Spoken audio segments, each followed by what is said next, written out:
really screwed up because you know what? You don't really have a choice to really put anybody in office that really cares about you, Michael, me, Gary, or you, Ronald. I know it's laughable. I'm not laughing because I think this is funny. I'm laughing because you're right. We're in a hopeless situation, and nobody's really going to do anything. The audience is just going to sit and listen, and they're not going to take responsibility for themselves or their world, and they're going to be sheepled around by a citizen leader and not take any action. And why are we even here living in this world? I mean, I've come to some realizations and conclusions as to why we're here, which is just to have a good time, I guess, until you drop dead, basically. I mean, you know, I came into this, I jumped out of the D.O.D. world because I realized that there was a big scam being perpetrated against every living soul on Earth. And I decided that I was working for the wrong team, so I picked up everything I had and I switched over to the entertainment world so I could get this messages out to the people through the mass media and try and help with a solution.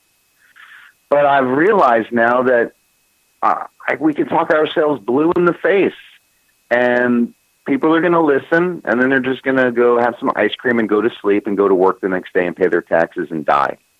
And it's almost like a lost cause. It is a lost cause. And that's one of the things that I got emotional about today while I was preparing for this show. It's frustrating because I want to do something. You want to do something. We're talking about this for a reason. We're bringing awareness to the living souls of Earth for a reason, but nobody's willing to take responsibility and do anything. The 99% are sheeple and the rest are leaders who are killing everybody, and then you got the few of us who are trying to sound the whistle while Rome is burning and nobody's paying attention. Well, a lot of people are playing the fiddle. I tell you this, months ago on my show, I was talking about the tariffs, what it was going to cause.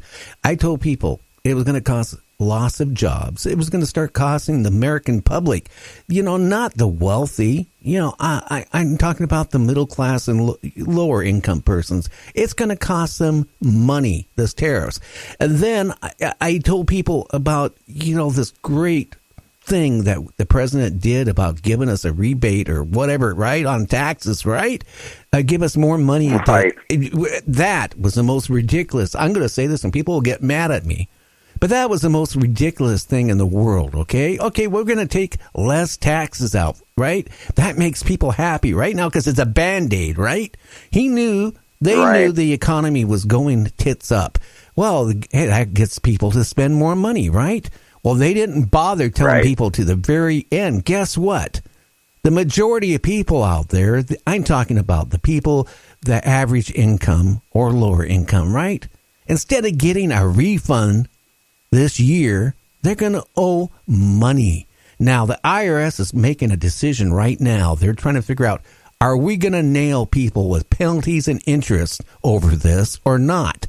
It's like, okay, hey, in the way they did it, right, to try to figure out how much money you should actually be taking out, you're going off a chart that it's no good. You can't figure it out.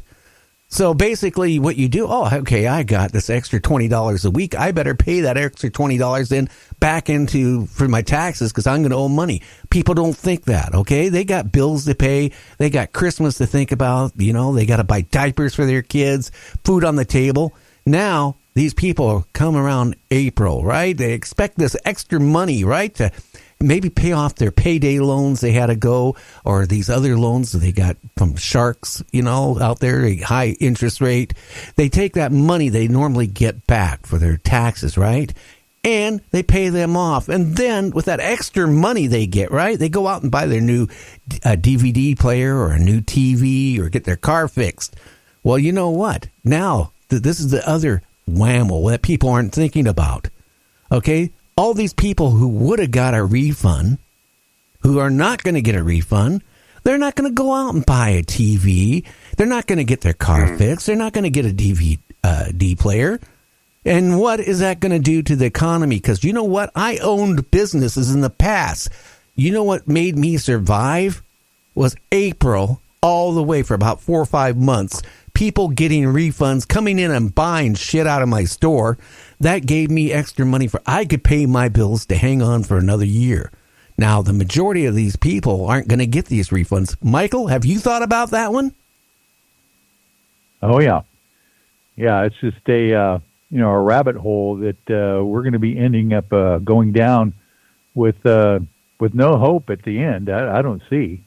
And obviously, Ronald's been studying this thing a lot longer than I have. So, totally. Well, guys, I got a cure for it. I got a cure real quick. Well, I'll say I don't know. I'm not saying I'm studying longer than you have, Michael, but I've really been getting in-depth research into the whole monetary system and the solution behind this poverty. In fact, with Gary, I talked to you about having a certain guest on, Yusuf L. of High Frequency Radio channel, his channel on YouTube, the High Frequency Radio. Oh, yeah. Yusuf L. has pretty much deconstructed and come up with the solutions and the cover letters and the presentments to go ahead and start putting these banks and all these corporations into dishonor. They either have to accept or they're going to go into dishonor. And Michael, you understand this whole process. We're being sent statements of bills that are really not even bills, they're statements. And we have the right, just like the Federal Reserve has the right, to create our own presentments in the form of promissory notes like the Federal Reserve is doing. And we can tender them for value, and they either have to be accepted or dishonored.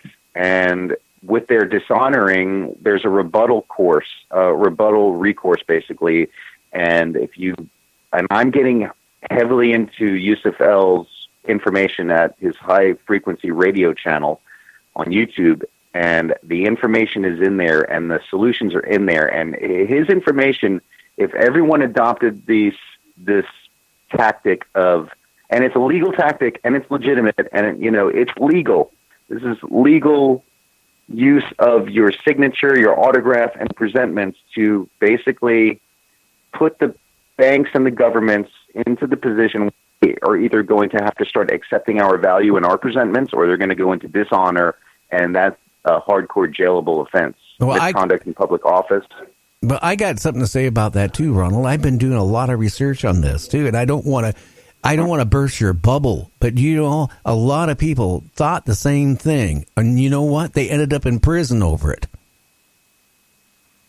Well, I think they've done it the wrong way, because I've already tendered over $175 million in promissory notes to 16 different banks, the IRS, several different motor vehicle departments, and not one person has come knocking on my door and said I'm committing fraud.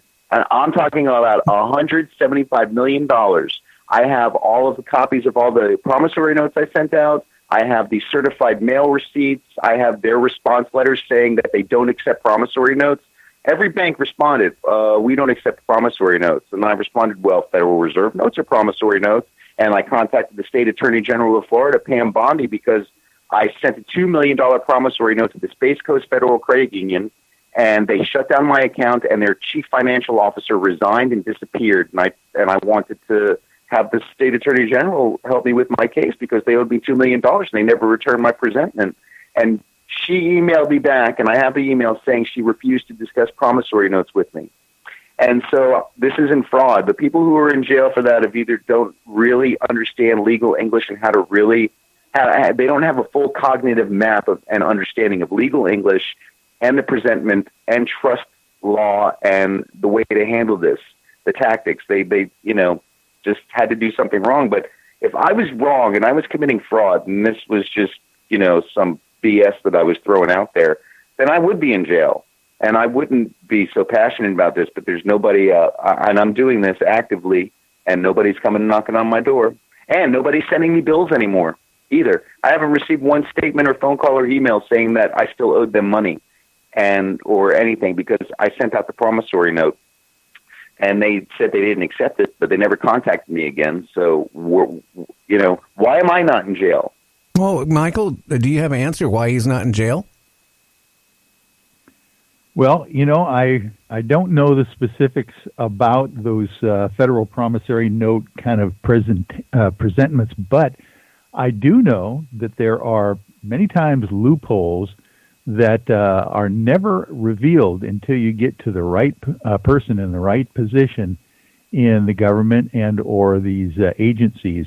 And once they find that you have some knowledge in this area, they don't want to mess with you, because they don't want the information blowing up in their faces and getting out to the mass public as well. There's all sorts of these kinds of loopholes that I've run across as an attorney that I've just learned from other attorneys and people that have got some real, constitutional knowledge, for one thing. That once you get into that area of defense and prosecution, you're just way beyond the normal threshold of any prosecutor out there or the state agencies that want to deal with you. So I'm not here to give legal advice. Obviously, I can only give legal advice in the state of Washington here with my license. But I do think it's very fascinating, and people should educate themselves on exactly what's going on and take some of the stuff that Ronald is saying with some seriousness and look into it. I'm going to say, Michael, I'm going to send you some my promissory notes and I want you to look at it, scrutinize it. You tell me where there's the flaw, because basically it's a contract. Yeah, well, of course. I would love to see it. I'm going to step in here. Years ago, when the housing bubble burst, I made a mistake. I tried to help somebody out financially. This is going back, years ago. I took a loan out, and it was a type of loan that it was a balloon payment type of thing. The first year it was this amount, then it went up to whatever. And it was on my house, and somebody was supposed to pay me back. They didn't pay me back. And the next thing I know, my house payment went up to $4,500 a month. And there's no way I could pay $4,500. So I got a hold of the mortgage company, and I said, I can't pay this $4,500. Can we refinance it? Their answer was no. Okay. So I quit making house payments for 18 months. Okay. And then I met with them. Finally, they said, well, we're going to foreclose on you. And I met with their attorneys at the courthouse, and I said, okay, well, show me who owns the property. Give me a copy of, I want to see the deed. Well, you know what happened? Good for you. They couldn't turn up the deed. They couldn't tell the judge. They couldn't tell anybody who actually owned the note. They didn't have the slightest idea. Yep. Now, the judge was really nice. He said, okay, well, I'm going to dismiss it. But then I said, okay, look, to the attorneys for the mortgage company, it was holding it. I said, look, why don't we realistically, you know what my house is worth?